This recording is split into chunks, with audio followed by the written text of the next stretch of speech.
China is remembered for having been for a long time one of the most extensive countries in the world, as well as the most populated, something that could change soon.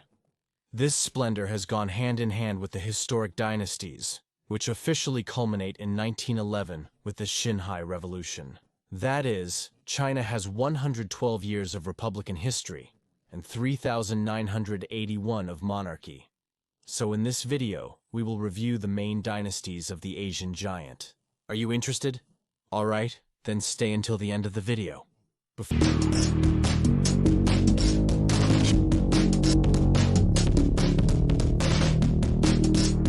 Xia is the first Chinese dynasty of all time, founded in 2070 BC, so it would be contemporary with the 10th dynasty of Egypt, the Sumerian Renaissance in the Near East, and the Corral civilization in America. As you can see on the map, it occupied the central western part of the country, with Yangqing being the first capital. In other words, this place would be the origin of Chinese culture and civilization. The founder of this dynasty was Yu the Great, who would be the first monarch of China, although his actual existence is not accepted by all experts. It is estimated that in 470 years of Xia's duration, 17 kings ruled, the last being Ji, who would be overthrown by Shang, the founder and first king of the Shang dynasty. This word literally means trade, and has a duration of 5.5 centuries, being contemporary with the Hittite empires in the Near East, the Mycenaean civilization in Europe, and the 18th dynasty of Egypt. Shang would be the first Chinese dynasty for which there are historical records, and some consider Xia to be a legendary kingdom. The territorial extent of Shang covered the entire Yellow River Valley, and its main capital, since it moved 6 times, was Jin, the current city of Anyang.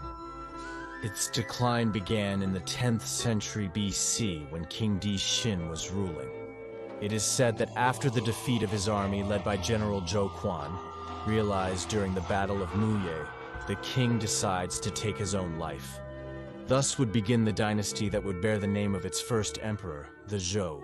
During the reign of this dynasty, there was a cultural and artistic flourishing in China, which is reflected in the fact that great thinkers like Confucius lived here. No, not the one who invented confusion. Confucius was one of those who invented confusion. In terms of territorial expansion, he gained some additional territories to those of his Shang predecessors and located his capital in the cities of Wangcheng and then in Luoyang. This dynasty is divided into 2 distinct periods: the Western Zhou, a strong and centralized state contemporary with the Neo-Assyrian Empire, and the Eastern Zhou with the 23rd dynasty of Egypt. After them, a period known as the Warring States begins, in which the Zhou dynasty gradually disintegrates, until in 221 BC the Qin dynasty takes over. This is considered the first imperial dynasty in the history of China. That is, its first representative, Qin Shi Huang, is considered the first emperor of China, although after his death, his empire quickly crumbles, largely also due to the constant invasions of the Xiongnu, a confederation of nomadic peoples from the steppes of present-day Mongolia, considered by some as the predecessors of the Huns. The point is that the invasions of these nomadic groups motivated the beginnings of the construction of the Great Wall of China, in such a way that the territories are better safeguarded. As for the country, it finds a new unification now under the Han Dynasty, considered the golden age of Chinese history, and which gave the name to the country's majority ethnic group, the Han, who speak Sinitic languages such as Mandarin, Cantonese, and Wu. In terms of territory, the Han Dynasty achieved rapid expansion to the south and west, especially through a corridor that reaches the current region of Xinjiang. This led to the creation of the famous Silk Road, a route protected by the central government in order to boost trade with the West. This in turn promoted the economic growth of the Han Dynasty, which was contemporary with Rome, the 2 great empires of the time. Both states knew of each other's existence, and the trade link was based on Chinese exploitation of spices, cloth, and silk in exchange for gold and silver from the Romans. The Han Dynasty fell around 220 AD, giving way to the so-called Three Kingdoms period. three separate dynasties that did not find reunification until the rise of the Yin dynasty. During this period, some of the peoples subjugated by the Han gained their independence, resulting in a slight reduction of Chinese territory. Likewise, as with the Han dynasty, the Yin are divided into two periods: Western Yin and Eastern Yin, referring to the location of their two capitals, Luoyang and Jiangkang respectively. The Yin dynasty falls around 420 AD, giving way to a period known as the Southern and Northern Dynasties. Yes, a new division of the country that lasts for just over 2 centuries. A unified China under a single government does not occur until 581 with the rise of the Sui dynasty. This new monarchy is often compared to the Qin dynasty, due to the cruelty with which it achieved its accomplishments and its short adoration, in this case only 37 years.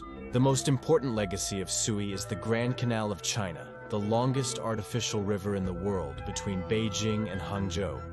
The point of no return for Sui was the unsuccessful attempt to invade Korea, which led to a series of popular revolts and disloyalties that brought it to an end. This was followed by the Tang Dynasty, established in 618, which was characterized by the subjugation of various states in Siberia and Central Asia. This was contemporary with the Muslim caliphates and the Carolingian Empire in Europe. Its capital was located in what is now the city of Xi'an, which became the most populous metropolis in the world at that time. The Tang Dynasty represented a period of progress and stability during the first half of the government, but everything fell with the devastating rebellion of Anlushan, where another dynasty, the Yang, unsuccessfully sought to overthrow the Tang. While it was able to stay in power, this meant a tremendous weakening, and its decline finally occurred in the year 907 to give way to a period known as the 5 Dynasties and 10 Kingdoms. That is, a new period of division of China occurs that does not find its unification until the emergence of the Song dynasty, remembered for being the first government in world history that used paper money. In this period, great inventions such as gunpowder and the compass were made, which were revolutionary not only for China, but for the whole world. To tell the truth, this dynasty would not rule alone, but 2 others would occupy certain parts of China, the Liao and the Western Xia, with which they competed for the hegemony of the country.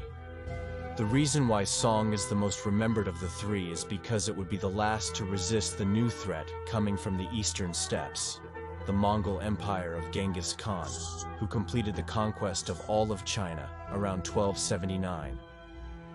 This then gives way to the Yuan dynasty, founded by the same Mongol invaders. So it would be the first dynasty that was ruled by an ethnicity other than the Han. More specifically, it was established by Kublai Khan, grandson of the great conqueror Genghis Khan, and remembered for his interview with the famous explorer Marco Polo. At its peak, Yuan expanded throughout almost all of China, except in Xinjiang, and covered large parts of Siberia and Korea. The legacy of Yuan is that it was the first Chinese dynasty to establish Beijing as its capital. And just as the Mongol Empire is falling in other areas, in China its decline begins in the middle of the 14th century, when the revolt of the Red Turbans begins. The Ming dynasty emerges victorious from it, which does not manage to recover all the territories, especially those of present-day Mongolia. Some historians describe the Ming as one of the greatest eras of social stability in human history. Likewise, the Ming were characterized by building a vast fleet and being great explorers, with the eunuch admiral Zheng He being one of the most famous of all time. The Ming would also be the first dynasty to open trade with the European powers already established in India and Southeast Asia, such as the Portuguese, Spanish, and Dutch. However, by the beginning of the 18th century, the flow of silver in the country decreased as the Little Ice Age brought devastating effects to agriculture. This led to an economic crisis that weakened the empire, which was taken advantage of by a new dynasty, the Qin, which, like the Yuan, was of a need foreign to China. In this case, the Manchus, originally from the homonymous region in northeastern China. Although Ming as such falls in 1644, a faction that called itself the Southern Ming that established its capital in Nanking falls in 1662. These last two dynasties were discussed in more detail in this video. But if we can emphasize anything about the Qing, it is that they achieved the greatest expansion in the history of China after conquering the Mongol dynasty of the northern Yuan, the Tibetans of the Koshut Khanate, and another group of Mongols established in the Sungariya Khanate. All this during the reign of Qianlong. Although to tell the truth, this splendor reached in the middle of the 18th century lasts very little. The 19th is remembered as the century of humiliations, in which the Western powers and Japan, which had established a series of commercial colonies on the Chinese coasts, made the Qing dynasty sign a series of unequal treaties. The United Kingdom, for its part, encouraged the opium trade from India throughout the country, which triggered the well-known Opium Wars. In them, the Qing government received a harsh defeat that accelerated its decline. This, coupled with the Taiping Rebellion, an internal revolt in which up to 30 million Chinese died, led the country into a tremendous decline that finally ended with the Xinhai Revolution in 1911. After this, the last Emperor Puyi abdicates the throne in favor of the establishment of the First Republic of China. Since then, China has gone through extremely tough episodes during the 20th century, such as the era of the warlords, in which it consolidated as a failed state, the Japanese invasion, the Chinese Civil War between communists and supporters of the Kuomintang, and the dictatorship of Mao Zedong, which brought disastrous consequences such as the Great Chinese Famine. It wouldn't be until Deng Xiaoping's economic reform that China finds the economic miracle that gives it the superpower status we know today, an Asian giant that carries in its historical memory the succession of countless dynasties. We would certainly need more videos to tell its complex but fascinating history. What other dynasty do you know about the history of China? Don't forget to leave your comment and subscribe to the channel. Also, I leave in the description my social networks, and in case you want to see the new videos in pre-premiere and have a greater interaction with me, your donations on Patreon, unamonito.net, or channel members are welcome. See you next time.